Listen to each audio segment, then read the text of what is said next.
Ayan, magandang hapon po mga kapatid na guro. Muli ako si Benjo Basas ng Teachers Dignity Coalition.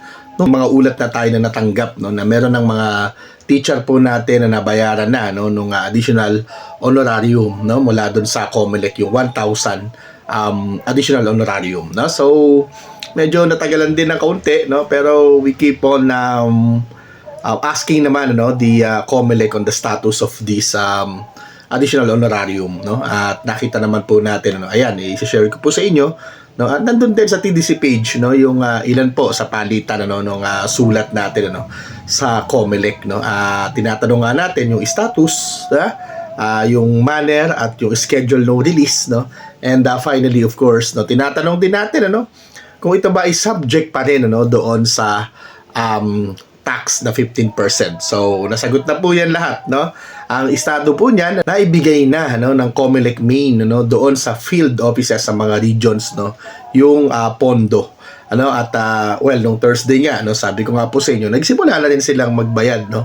At nung Friday din, ano, may mga ulat na po tayong natatanggap, na.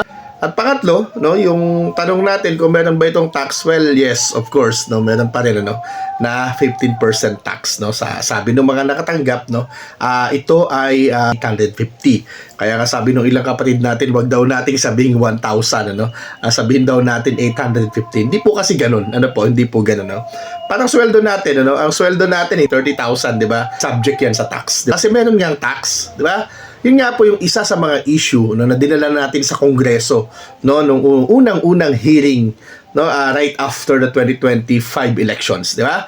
At sinabi po natin yan at pumabor naman yung Education Committee, doon sa summary ay sinabi rin, no, ni Chairman Roman Romulo, no, na ito ay i-consider pa rin, ano, ng Education Committee ng Kongreso para doon sa tinatawag po natin, ano, na tax exemption. Tandaan po natin, mahaba po ang pinagdadaanan po nito, no? Mahaba po yung laban, ano, na pinagdadaanan po natin, ano po. Mula doon sa pagiging non-optional nitong election duty hanggang doon sa pagpapataas ng mga honorarium. Nakita nyo naman po, di ba? Over the years, tumataas po yan. Hindi po yan simple. Hindi po yan kusang ibinibigay. Pinaglalaban po natin yan, no? At maging yung tax, di ba? Yung tax, no, na naipanalo nga in both houses of Congress pero na veto lamang ito ng presidente, no? Kaya ang challenge po sa bawat isa sa atin ay hindi lamang maghintay, hindi lamang mag-demand, no? Hindi lamang mag-abang, no? Kundi po tumulong po tayo doon sa advokasya para po naman ito sa ating lahat, no? Yun lamang po. Magandang hapon. Mabuhay tayong lahat, mga kapatid na guro. Thank you.